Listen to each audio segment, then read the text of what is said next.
simple, cerdas, santai tapi berfaedah juga. Prodi komunikasi yang membangun negeri, berilmu dan beretika selalu kami junjung tinggi. Gak cuma teori tapi juga aksi, mari kita eksplorasi. Ini suara kampus, suara kita, podcast edukasi yang penuh cerita, ngomongin masa depan juga realita, dengan sopan santun gaya anak muda. Universitas Batu Raja, tempat kita bersuara, bareng prodi komunikasi kita bisa.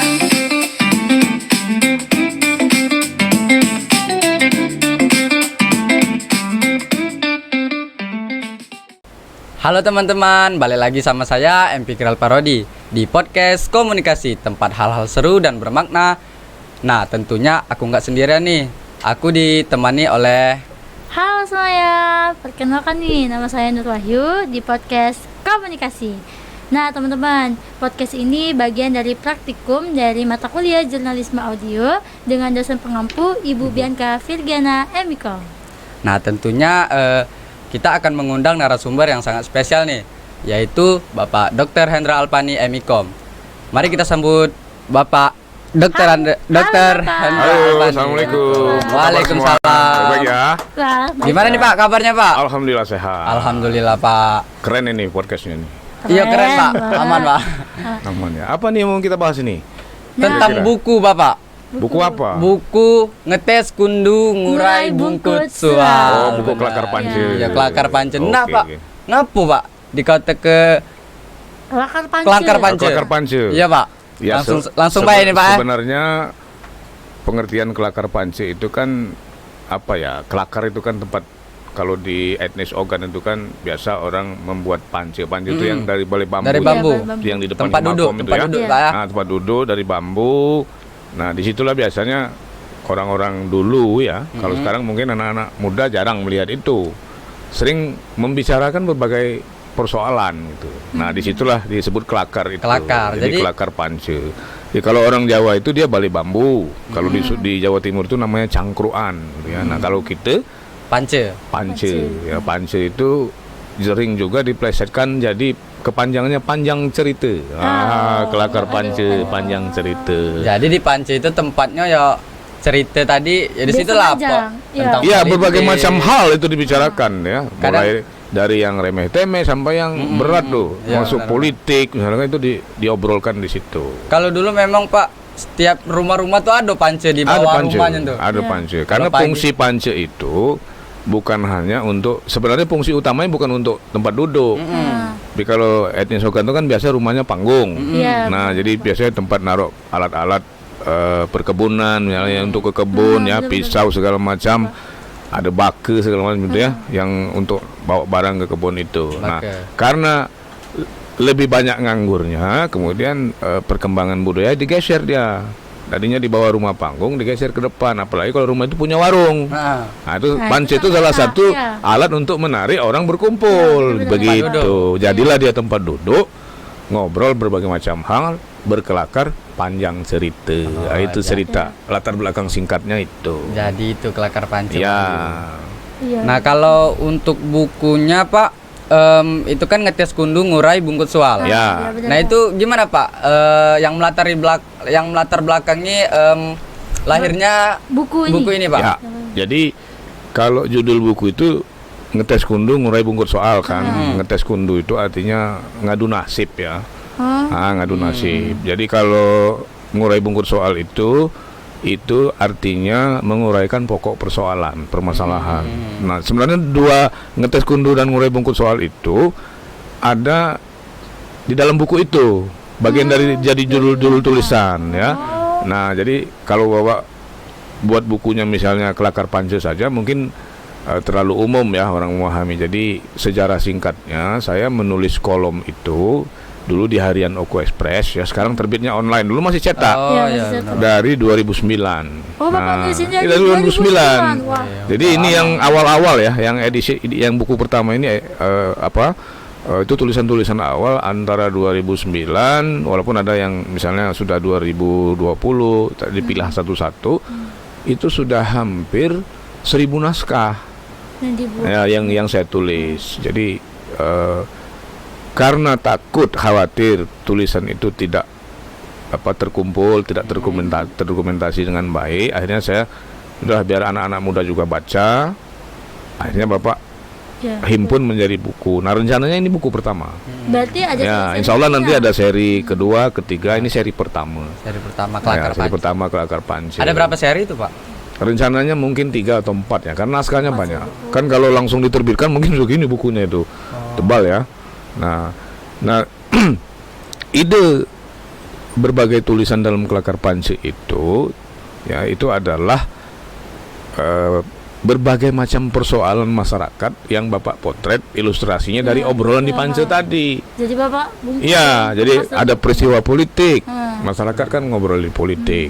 Ada pemilihan kades, pemilihan anggota DPRD, pemilihan bupati, atau mungkin sampai ke pemilihan presiden. Kan biasa obrolan lepas masyarakat kan obrolan masyarakat bawah gitu. Termasuk juga persoalan-persoalan kehidupan sehari-hari. Bapak masuk. Ya, masukkan di situ ada perenungan, ada nasihat, ada juga persoalan cinta-cintaan model orang dulu gitu ya. Nah, itu macam-macam gitu. Tapi yang di buku pertama ini memang lebih banyak persoalan politik, sosial dan kemasyarakatan. Ada beberapa itu soal renungan dan budaya. Jadi begitu.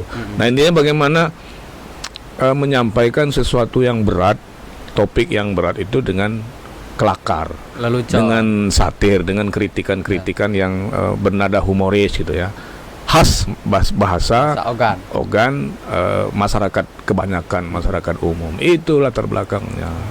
Jadi memotret realitas itu buku ini. Boleh nggak nih Pak ceritain sedikit nih Pak, apa sih yang cerita yang menarik di buku ini Pak, biar teman-teman bisa tahu nih Pak. Banyak ya, misalnya di situ kan ada soal pilkada misalnya ya, cengkikan pasangan. Cengkikan itu tahu? Cengkikan itu memastikan ya. Jadi seorang tokoh itu mau berpasangan dengan siapa. Ada juga misalnya di situ cengkikan perahu. Perahu itu apa? Partai politik yang mengusungnya apa gitu ya. Nah, jadi kita membicarakan hal-hal berat, topik-topik yang serius itu dengan gaya bercerita tadi ya, dengan gaya humoris berkelakar gitu ya. Banyak. Ngurai bungkus soal itu tahu Anda? Itu persoalannya apa? Itu persoalan ketika terjadi konflik antara TNI dan Polri dengan terbakarnya Polres Oku. Yang dulu itu saya memotret itu dari situ karena pada saat itu kan kejadiannya tahun berapa ya lupa saya itu. Saya banyak ditelepon oleh teman-teman di Jakarta, wartawan, karena Bapak kan pernah jadi wartawan, untuk membuat laporan langsung gitu ya.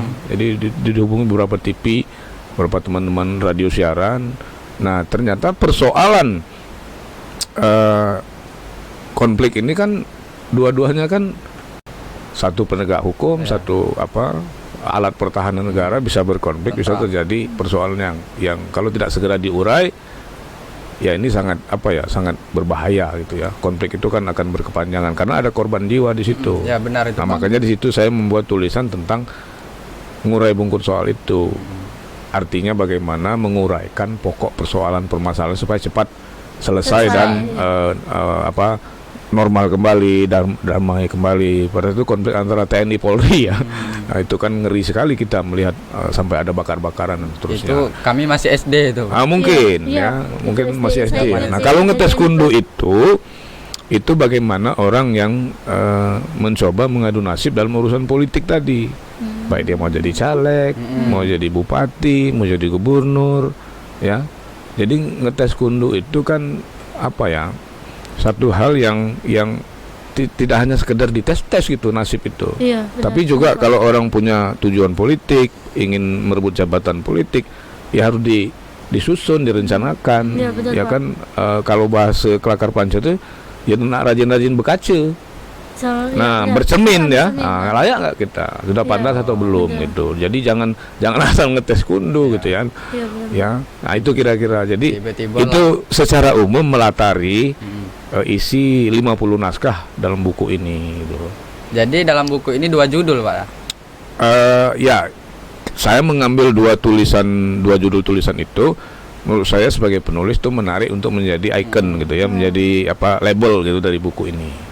Nanti di buku berikutnya judulnya akan begitu juga diambil dari naskah yang menurut saya paling ikonik gitu ya. Paling ikonik saya jadikan judul buku. Makanya di depannya Kelakar Panci tidak hilang. Seri pertama buku Kelakar Panci judulnya itu gitu. Jadi judul kecilnya. Nah, kalau masalah Kelakar Panci itu Pak ya.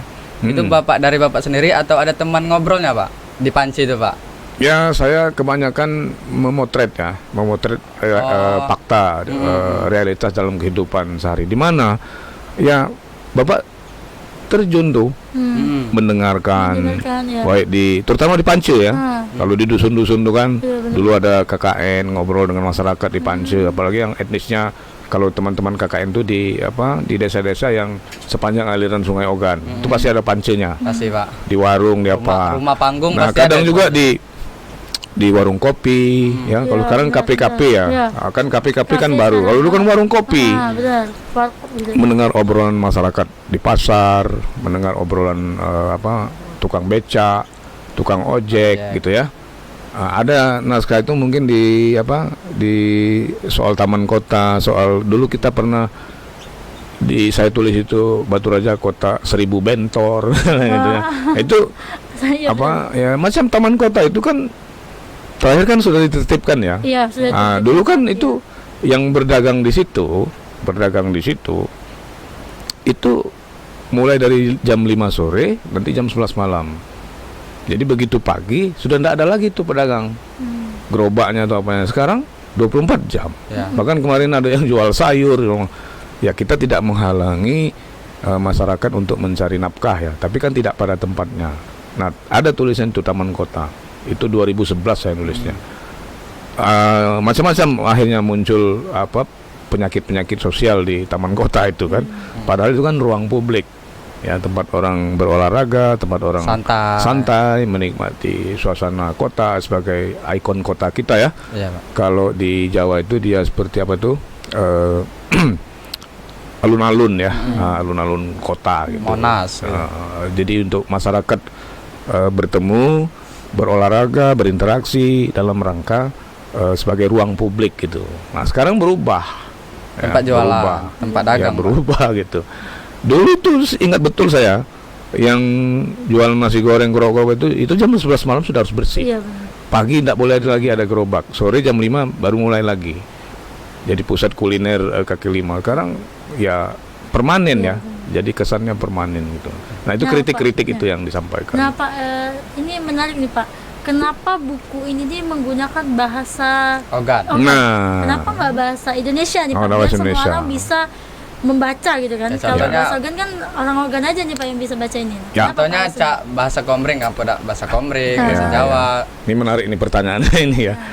Ya sebenarnya saya menunggu pertanyaan itu dari tadi.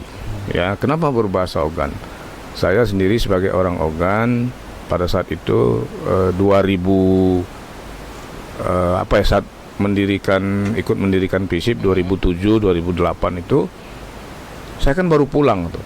Hampir 20 tahun saya merantau. Ya, merantau tidak tinggal di sini gitu ya. Kemana-mana lah gitu. Nah, begitu ya perjalanan hidup akhirnya di sini jadi pengajar di PISIP. Ya, saya sebagai orang PISIP, sebagai orang yang belajar ilmu komunikasi, bagaimana nih membangkitkan memori lagi, memperkenalkan diri lagi kepada masyarakat di kampung halaman. Ya, tidak ada orang yang tahu Hendra Alpani kan siapa kan gitu, Iya, karena sudah merantau lama. Kemudian saya juga mengamati, Bapak juga mengamati, loh kok anak-anak muda sekarang, terutama kita sebagai orang Ogan atau orang Komering atau etnis yang lain, sepertinya kok tergerus ya budaya kita itu. budaya Ogan? Malu berbahasa ibu ya, padahal itu kan Benar, bahasa tapi ibu benar. kita. Nah, akhirnya ya sudahlah. Lalu saya berpikir karena saya punya hobi dan kemampuan nulis, ya sudah saya tulis saja. Tapi pilihannya tidak umum, menulis dalam bahasa Ogan. Ya. Jadi banyak orang misalnya bisa berbahasa Ogan tapi menuliskannya dengan huruf Latin pun susah ya, apalagi menghubungnya dengan aksara Kaganga itu. Nah, jadi itulah tujuannya adalah untuk literasi, bahwa budaya kita itu harus kita lestarikan. Jangan malu berbahasa Ogan, jangan malu berbahasa Komering ya, bagi yang etnis Komering, yang Semendo, yang apa. Semendo, ya, Karena itu bahasa Iya, ibu bahasa kita. ibu kita.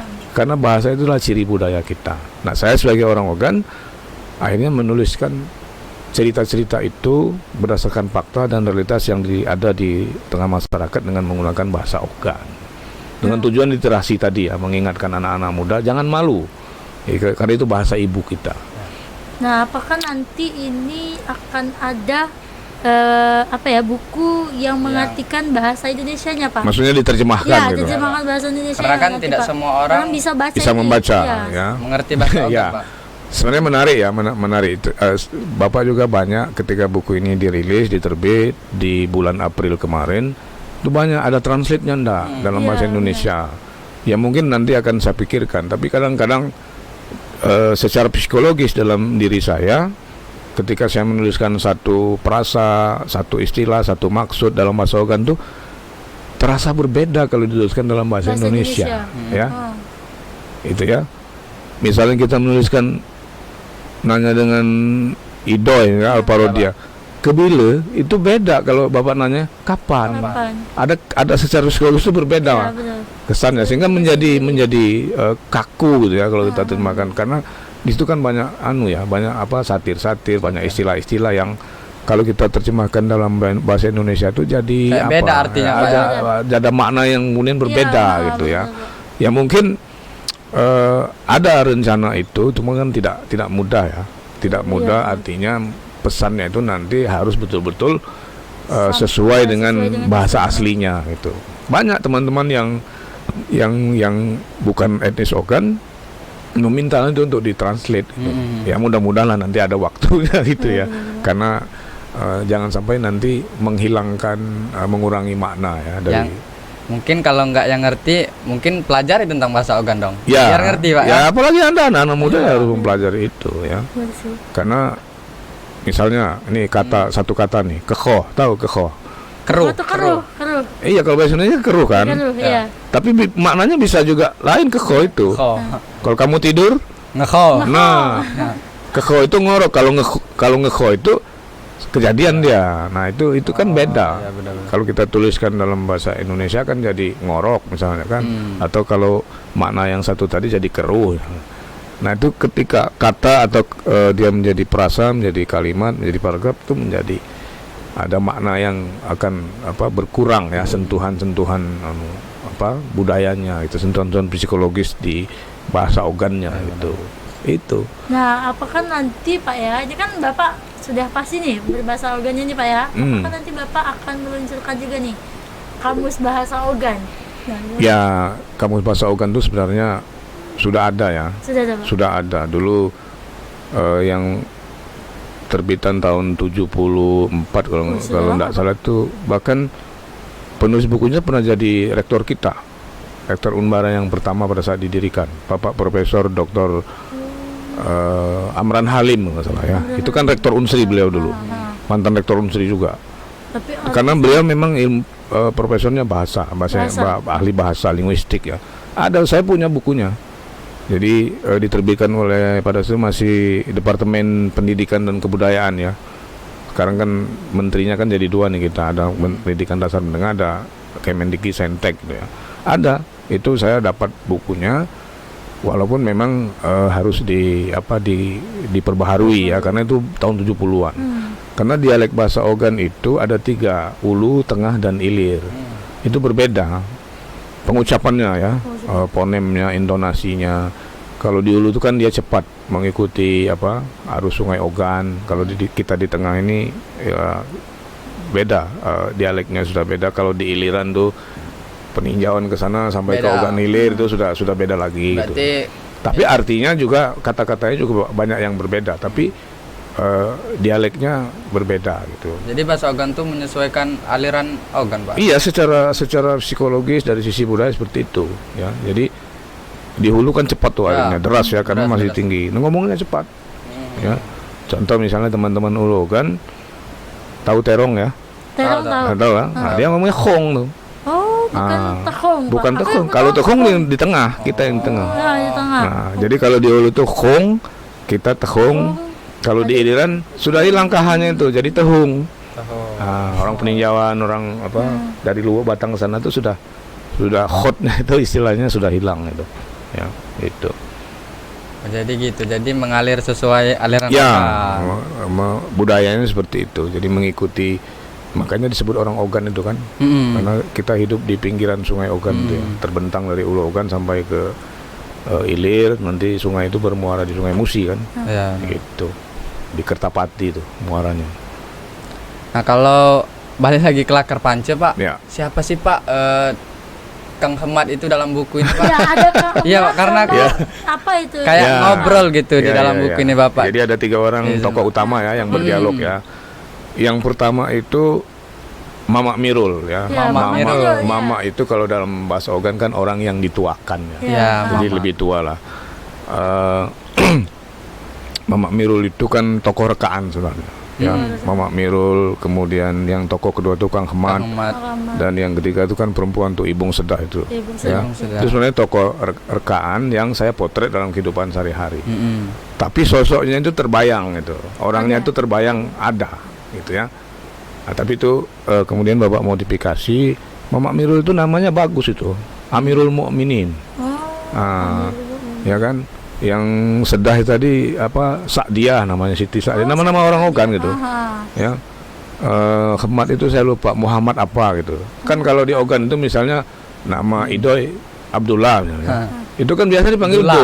Dul. Ya, Dul. Nah, jadi diambil ujung-ujungnya.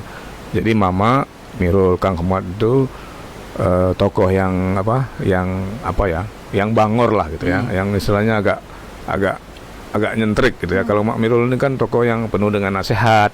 Karena kalau Ibung Sedah itu tokoh perempuan Ogan yang cerewet tapi jujur gitu loh, apa adanya gitu. Nah, mereka ini saya reka dalam sebuah dialog, setiap ada realitas yang saya lihat dipotret dengan cara mereka berdialog. Yang apa adanya itu ya, khas masyarakat bawah, masyarakat umum dalam melihat berbagai persoalan yang terjadi di tengah kehidupan mereka gitu. Itu kira-kira tokoh itu, 3 tokoh itu. Jadi memang bertemu Bapak ngobrol sama orangnya, memang ada berarti, Pak? Ya, saya tokoh itu rekaan saja ya, Rekaan. tapi terbayang itu, karakternya itu terbayang ya, terbayang. Ya, itu tokoh rekaan saja. Ya, tokoh rekaan saja. Tapi yang membacanya aja kayak seolah-olah ada orangnya. Ada orangnya Ada. itu ya. Nah, itulah Yang Kang Hemat. seni menulis ya. Benar, Jadi benar. seperti kita membaca cerpen atau novel gitu ya. Jadi seolah-olah tokoh itu ada. Ada. Gitu. Padahal Dan karakter itu sebenarnya banyak dalam kehidupan kita sehari-hari, banyak gitu. Gitu. Nah Pak, buku ini kategorinya apa nih Pak? Buku ini? Ya, kalau dilihat dari genre atau jenis tulisannya sebenarnya kumpulan esai, kumpulan kolom ya. Kolom. Ya, banyak juga yang menyebutnya itu ya kalau kategori novel atau cerpen dia tidak masuk. Tapi kumpulan kolom saja, tulisan yang sifatnya apa ya, imajiner ya. Jadi tokohnya itu kan imajiner, tapi realitasnya tidak imajiner. Realitasnya itu terjadi gitu ya, di Terjadi, tengah-tengah kehidupan masyarakat itu terjadi. Jadi ya ini kumpulan esai lah ya, kumpulan kolom gitu yang dijadikan satu dalam sebuah buku, lalu dipilah mana yang bisa dijadikan ikon sebagai judul buku. Jadilah Ngetes Kundu dengan Nguri Bungkut Soal itu jadi judul pertama dari seri pertama buku Laskar Panca ini. Ya, nanti di seri kedua mungkin ada judul lagi ya, Oh, berarti beda, bukan ya, berdasarkan naskah Hmm. yang dipilah itu kan. Ya. Nah, di buku pertama ini kan Bapak memilih 50 naskah gitu ya. Itu yang terbitan awal ya, dari 2009 sampai 2010 itu kan kalau dulu terbitnya seminggu 2 kali. Kalau di Tiap hari Senin dan Kamis gitu. Jadi Senin Kamis ya. kayak puasa. Iya, di halaman pertama itu. Tapi sejak Oko Express itu, Oh, di koran, Pak ya? ya di koran dulu, koran cetak Harian Oko Express yang kantornya di Jalan Lintas itu ya, depan Jasa Raharja itu. Nah, sejak berubah media kita sekarang karena ke platform digital, nah saya merasa aspirasi saya, Kurang dibaca.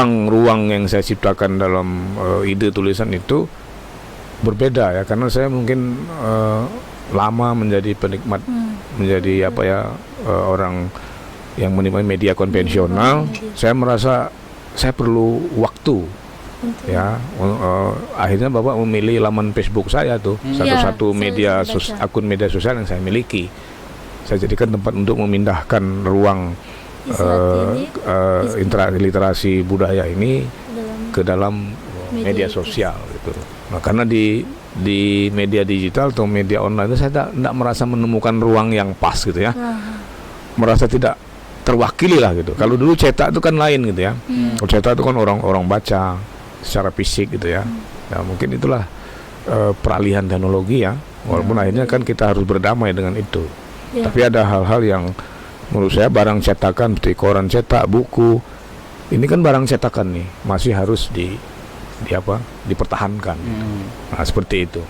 Nah, berarti Pak ya, buku ini nih isi hati atau keluh kesah dari Bapak sendiri nih yang Bapak tuangkan dalam buku ini. Ada beberapa, ya ada beberapa. Selain saya memotret realitas, saya juga kan punya opini ya, punya pandangan sendiri. Tapi setiap opini atau pandangan, ide, tulisan yang muncul dari saya, itu selalu saya kaitkan dengan realitas, ya. Apakah itu politik, sosial, budaya, kebijakan, itu saya kaitkan. Tapi itu intinya itu. Jadi kalau saya mengkritik, ya kita pakai satir tadi, pakai humor, ya, dan pakai apa ya istilahnya lucu-lucuan gitu ya. Tapi orang tahu bahwa ada sesuatu loh yang ingin disampaikan dari tulisan itu gitu. Benar-benar. Dan dulu responnya luar biasa. Di masa cetak itu di korannya masih cetak di OK Express, respon masyarakat itu luar biasa. Kalau Bapak ke pasar itu, karena kan ada foto saya tuh ya, bapak-bapak yang di warung kopi, hati-hati nih ngobrol dengan Pak Endra nih, nanti jadi kelakar panci katanya kan, masuk koran kita kan, ceritanya kan gitu. Ketemu ibu-ibu di pasar. Ada juga yang merasa terwakili, ya, misalnya masalah listrik mati, masalah air PDAM tidak lancar mengalir dan kurang bersih. Nah, itu kita potret gitu ya, dengan kritikan-kritikan yang satir dan humoris tadi gitu ya. Jadi masyarakat tuh merasa aspirasinya terwakili gitu. Selain tujuan untuk literasi budaya bahasa Ogan tadi ya. Berarti kalau Bapak ketemu masyarakat, kalau ketemu Bapak, mungkin mereka ingin menyampaikan aspirasinya sendiri, Pak. Ada banyak yang begitu. Minta tolong dong tuliskan. Kami punya ini banyak. Yang terutama di 2015 ke bawah ya. Nah, kalau dulu tuh banyak, termasuk misalnya ada yang sudah tidak sabar, ada yang WA, termasuk tokoh-tokoh politik tuh. Besok hari Senin topiknya apa, Pak? Kelakar Pance. Nah, menunggu mereka kan. Ya, karena mungkin senang dengan gaya bertuturnya, jadi ya tidak terlalu akademis gitu ya. Jadi percakapan sehari-hari masyarakat umum ya, masyarakat bawah gitu. Jadi lebih jujur gitu ya. Mungkin itu yang ditunggu. Kalau yang request tadi banyak. Minta dituliskan. Ini Pak, kami begini-begini, kami ingin ada begini-begini ya. Termasuk misalnya soal dulu saya pernah menulis itu kalau tidak salah Terminal Bayangan ya, ada di Terminal Bayangan ya, ada salah satu naskahnya Terminal Bayangan ya. Jadi di Pasar Baru kan terminal kita sudah ada, tapi masih banyak yang ngetem di luar terminal sehingga mengganggu misalnya kemacetan.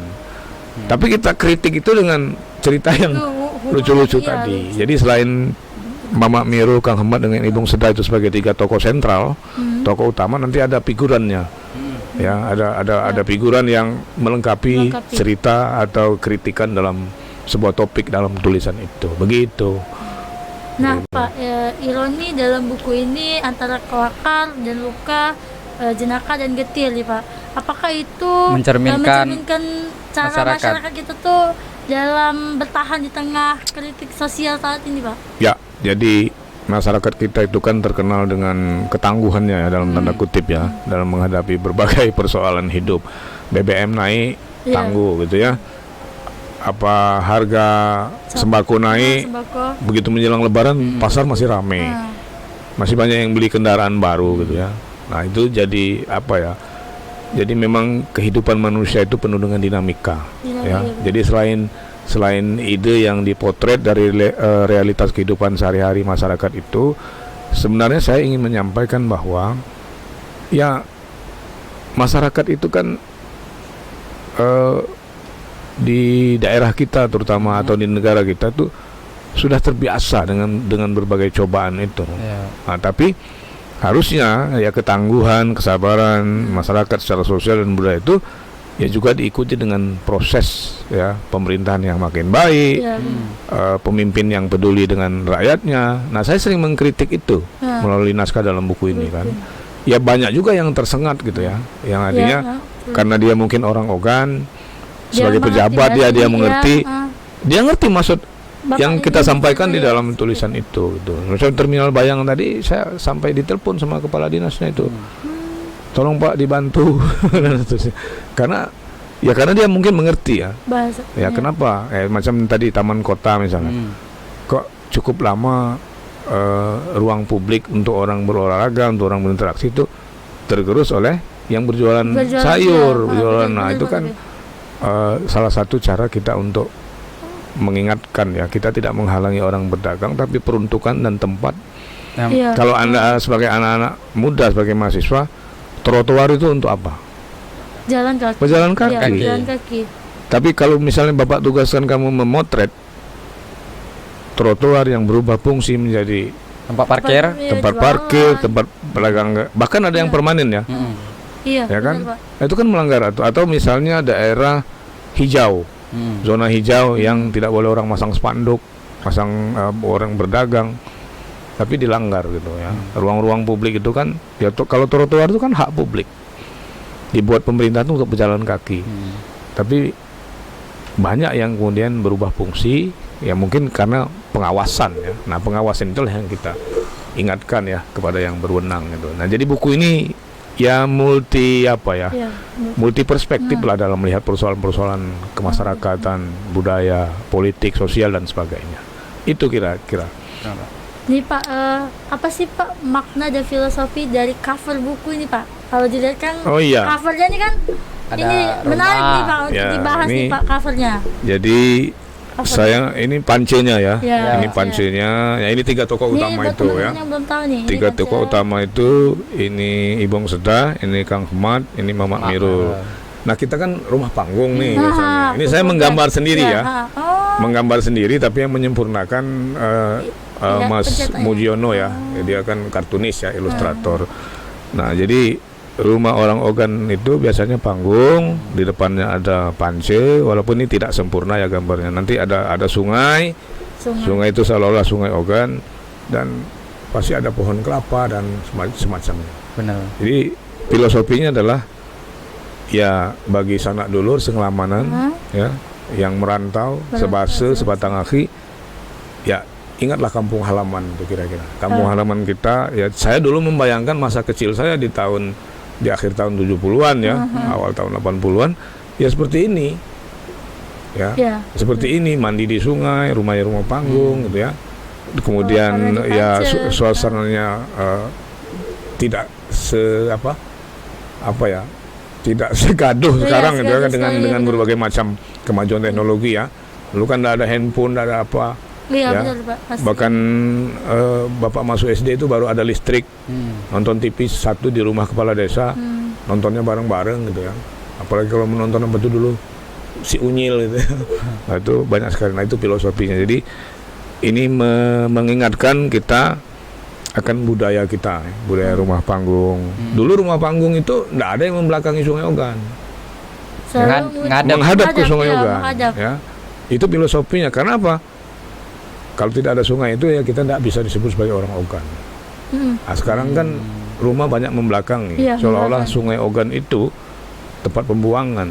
Ya, Iya, padahal benar, Pak. Sungai Ogan itu adalah satu serat budaya, bukan hanya dia dilihat dari perspektif alam dan lingkungan, tapi juga budaya ya, filosofis kehidupan orang Ogan. Sama dengan orang Komering, ya, orang Daya misalnya dengan Sungai Komringnya, dengan Sungai Lengkitinya, Sungai Kitinya, sama dengan kita Sungai Ogan. Makanya kita disebut sebagai orang Ogan.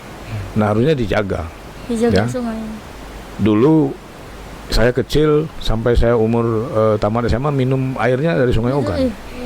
Ya, kalau sekarang kan ngeri kita minum dari Sungai Ogan tuh, karena dengan berbagai perubahan lingkungan, perubahan waktu, jadi tempat pembuangan gitu ya, berbagai macam semua dibuang di situ. Nah kita dihukum kan tahun kemarin oleh Banjir. sungai itu. Iya, benar. Banjir, Pak. Dalam 1 bulan di bulan Mei tahun 2024 dihukum kalau kita banjir bandang.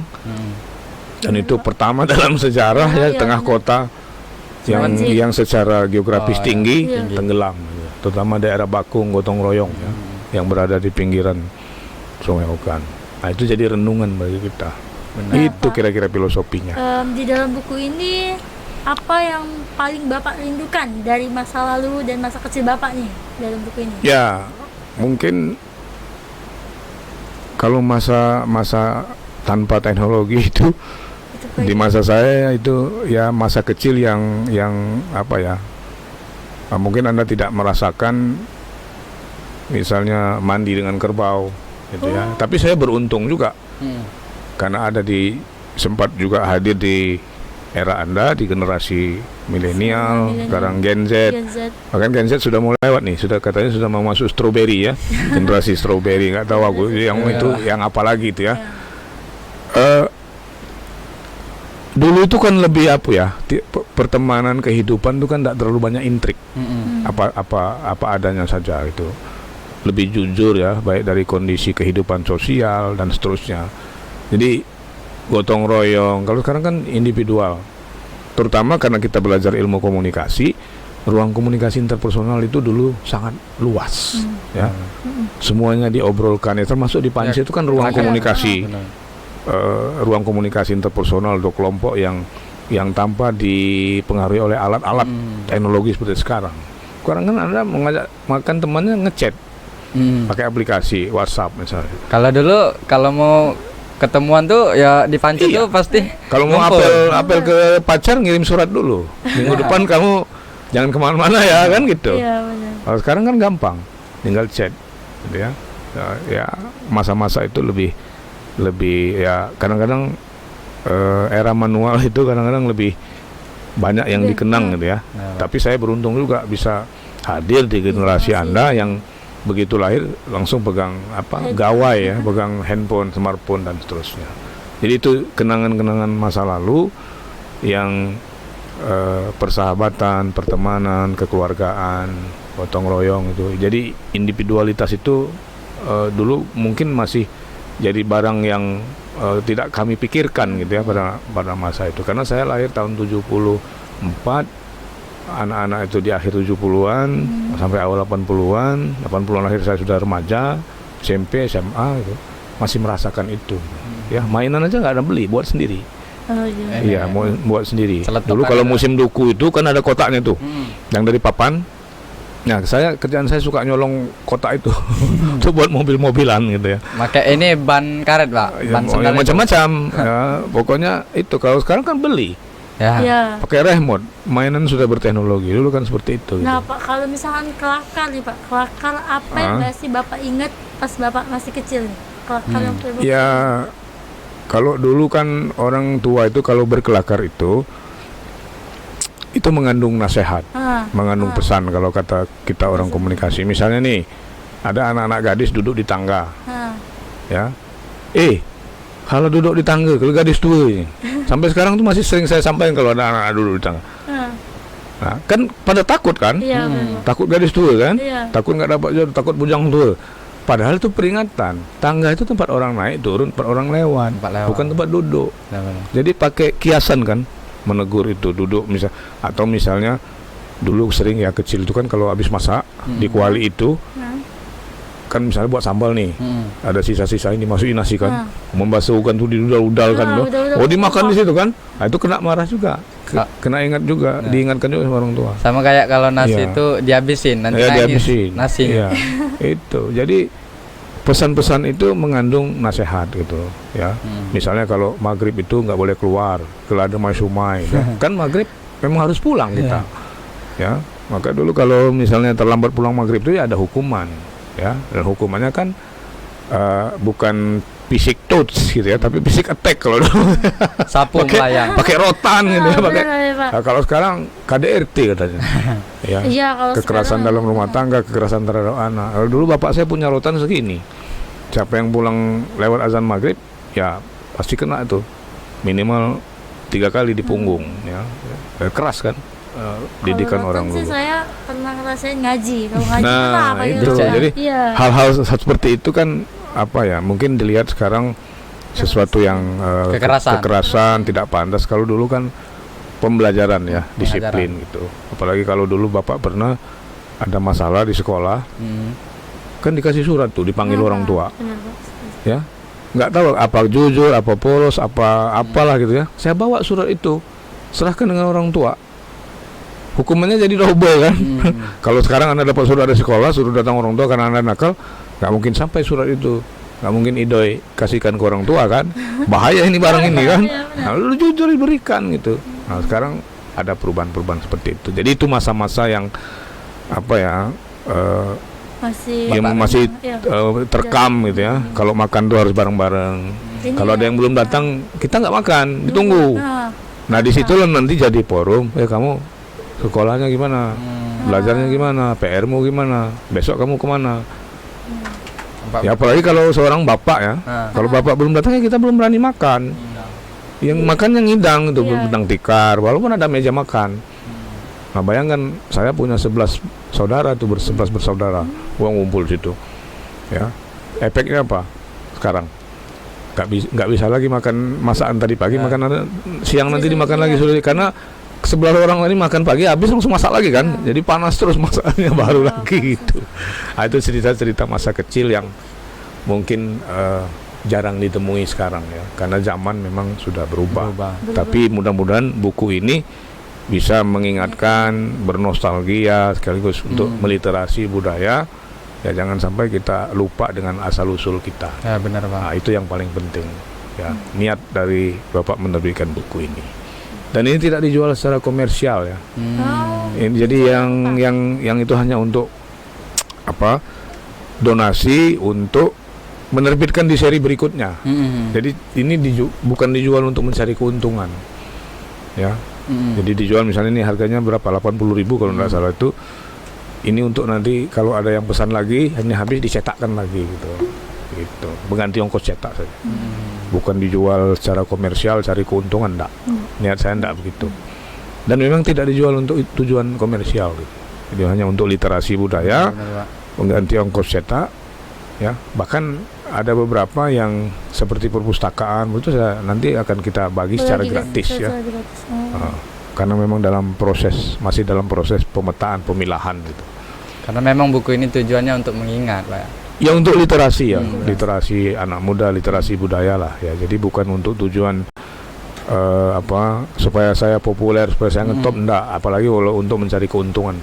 Jadi betul-betul sebagai bagian dari saya ingin berkontribusi terhadap literasi budaya kita. Mudah-mudahan bermanfaat, bisa diterima. Dan naskah-naskah dalam buku ini yang mudah-mudahan bisa jadi pelajaran ya, jadi renungan untuk kita semua. Itu saja sebenarnya. Ya. Jadi, Kalau misalkan nih Pak, ada teman-teman yang mau beli buku ini nih Pak, dari mana nih Pak? ya kalau bahasanya mau beli itu seperti komersil ya. Jadi kalau yang mau berdonasi, berkontribusi, ada Mbak Erina, yang ada Instagramnya, IG-nya, Kalkar Pansio, ada juga WA-nya. Mbak Erina itu semester 6 ya. Semester 6 ya. Semester 6 ya.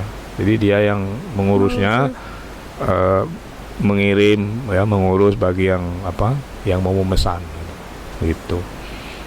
Nah, Jadi- ini Pak, tips dan trik nih Pak menulis buat teman-teman yang masih mentok dan minder nih Pak mau menulis nih Pak. Apalagi Ya, zaman makanya, iya, sekarang nih Ah, jarang menulis, Ya. Pak. apalagi bahasa Ogan nih kan. Ya, Begitu. kalau sekarang kan tambah gampang. Kalau dulu Google Sheet ya, sekarang pakai AI. Iya. Jawabannya lebih komplit, lebih sistematis gitu ya. Nah sebenarnya menulis itu bukan bakat ya, tapi memang harus dipelajari. Modal pertamanya itu kalau menurut saya, pengalaman Bapak itu peka. Peka. Ya, jadi jangan dulu dipikirkan kita menulis ini harus begini, harus sistematis. Ibarat menciptakan lagu itu kamu sudah menentukan genrenya. Saya mau jazz, saya mau klasik, saya mau dangdut, saya mau pop. Tulis saja.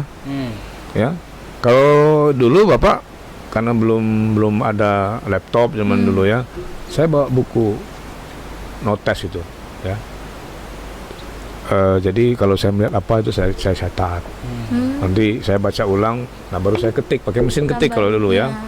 Nah, ya saya tidak pernah memikirkan apakah struktur kalimatnya, apakah idenya. Pokoknya saya tulis saja. Seperti itu juga untungnya di zaman Bapak itu kan kalau misalnya dulu Bapak senang dengan seseorang, kan ngirimnya Pakai surat. surat. Iya. Nulisnya pakai tangan, bisa berlembar-lembar gitu ya. Padahal inti dari surat itu udah paragraf terakhir. Kalau minta kirimi uang zaman kuliah sama orang tua kan, oh apa kabar ini keadaan Ananda sehat gitu ya. Padahal di lembar di halaman kelima itu paragraf terakhir minta kirimi duit gitu kan. Nah jadi ada prosesnya itu, dari situ terbentuk akhirnya ya menulis itu dulu hobi gitu. Tapi begitu kita belajar, membaca, melihat berbagai macam realitas, oh ternyata menulis itu bisa menjadi sarana untuk menyampaikan ide. Iya benar. Ya, apalagi kan Anda belajar komunikasi. Kan tulisan itu salah satu cara kita untuk berinteraksi. Jadi tipnya apa yang terpikir, apa yang Anda lihat, tulis saja dengan bahasamu sendiri. Iya benar. Ya, nanti sama kan dengan anak-anak yang teman-teman kita yang semester 7 atau semester 6 sudah mulai skripsi, Bapak sering mengatakan, kamu tulis aja dulu. Nanti yang pertama diajukan itu kamu baca lagi di seminar hasil, pasti ketawa kan? Karena prosesnya sudah panjang kalau dia sampai seminar proposal atau seminar hasil. Ya. Jadi dengan gaya pertama dia nulis itu masih apa adanya, dengan dibimbing, oh nanti berubah gitu. Jadi tulis aja. Kalau ada ide itu jangan ditunda, tulis aja. Ditulis tangan dulu atau kan sekarang udah punya handphone kan, bisa diketik dulu di handphone. Nah, kalau Bapak begitu, saya tidak bisa menunda ide kalau saya. Oh, lagi jalan tek Langsung tulis. melihat sesuatu, langsung saya tulis, Pak. Makanya saya bawa kemana-mana, bawa ada buku notes sebesar ini, Bapak ada sebesar ini, saya tulis. Oh, misalnya begini. Nanti begitu dia di depan laptop sekarang ya, bikin Langsung, kopi, iya. Langsung Pak, ketik. kembangkan gitu. Kembangkan, iya. Dikembangkan, nanti idenya sampai. Itu teman-teman. Ya dibaca ulang. Pak. Jadi kalau ada nulis itu bukan ada teknik-teknik tertentu yang itu kan nanti ya. Pokoknya tulis aja dulu. Nanti Ya, dengan bahasamu sendiri. ngembang sendiri idenya, Pak. Proses editingnya atau oh kata ini kurang pas nih. Iya. Harusnya ini dengan kok dalam gitu kan. Nah, bisa kita edit, bisa kita ganti. Atau proses itu seperti itu. Jadi nulis itu bukan bakat lahir. Ya, tapi proses ya, proses ya, yang lahir dari sebuah proses gitu. Jadi bahasanya kalau kita ada ide, tulis aja, gitu ya. Jadi tukang tulis saja kita, ya itu. Jadi jangan ditunda-tunda kalau ada ide. Jangan berpikir, wah nulisnya gimana caranya? Ya tulis saja, Langsung tulis aja, Pak. tulis saja. Terserah kamu mau nulis apa gitu. Nanti setelah ditulis, ya baru kita baca. Sebenarnya kita mau menyampaikan apa? Nah, baru kita susun nih. Oh ada awalan, ada isi, ada apa kesimpulan, ada akhir gitu ya. Nah, tinggal nanti tulisannya apa kan? Kalau tulisan-tulisan seperti ini kan bukan tulisan ilmiah. Kalau tulisan ilmiah kan sudah ada strukturnya, Ya, sistematikanya, skripsi misalnya. Oh bab 1 apa, bab 2 apa. Kalau ini kan enggak. Tulis aja, Ya, benar, Pak. gitu loh.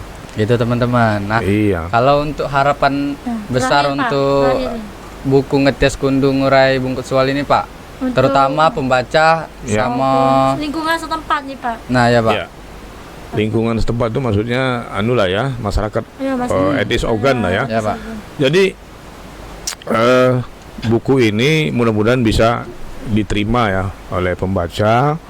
Sekali lagi ini tidak dijual secara komersial, Ini tujuannya untuk literasi budaya dan isinya bukan menggurui ya. Jadi kritik Ya, Pak. humoris satir itu kan tidak boleh menggurui.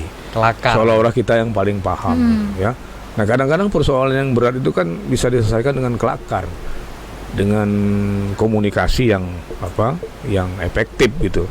Jadi saya berharap pembaca bisa mengambil pelajaran lah ya, mengambil renungan gitu, Iya. atau memikirkan persoalan-persoalan berat itu dengan ketawa, Iya, dengan benar, dengan humor. dengan humor, dengan santai, bahwa tidak semua persoalan yang serius itu harus kita hadapi dengan kening berkerut gitu ya, dengan santai, dengan rileks gitu, hingga nanti bisa menjadi semacam proses berpikir, proses pembelajaran bagi kita. Karena dalam kehidupan manusia itu kan ada komunikasi, ada interaksi, maka ada dinamika. Nah, di dalam itu nanti tidak menutup kemungkinan muncul pertentangan, perbedaan pendapat, bahkan mungkin ada konflik. Nah, buku ini menawarkan solusi-solusi singkat dalam merespon berbagai persoalan kehidupan sehari-hari dengan cara berkelakar, sindiran-sindiran yang humoris dan satir gitu. Mudah-mudahan bermanfaat ya. Iya. Nah, baik nih Pak. Selesai sudah podcast kita hari Ya, Pak. ini. Oke. Terima kasih Bapak. Sama-sama. Menyempatkan waktu, Pak. Ya. Di tengah Ya. kesibukannya Ya, mengajar. benar. Nah, Ya. sebelum kita Tutup, Pak. kita jargon dulu, Nah, Pak. Jargon Umbara, Pak. Apa itu? Kalau kami ngomong Ida nanti bilangnya Unba- Umbara, kita jawabnya kampus unggul dan berkarakter. Oh, ya. Gini ininya Pak, tangannya nanti. Universitas Batu Raja.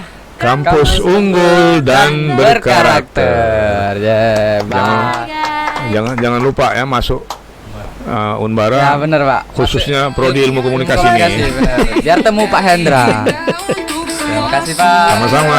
Sampai jumpa lagi. Mudah-mudahan bermanfaat. Assalamualaikum warahmatullahi wabarakatuh. Prodi komunikasi bersatu bersaudara, visip hukum bersatu tak terkalahkan untuk semua. Ini suara kampus, suara kita, podcast edukasi yang penuh cerita, ngomongin masa depan juga realita dengan sopan santun gaya anak muda.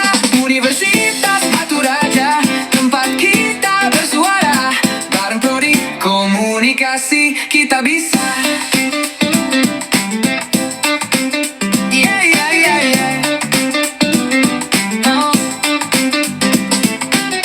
Dari hati ke hati, dari kita untuk semua, suara Universitas Batu Raja. Prodi komunikasi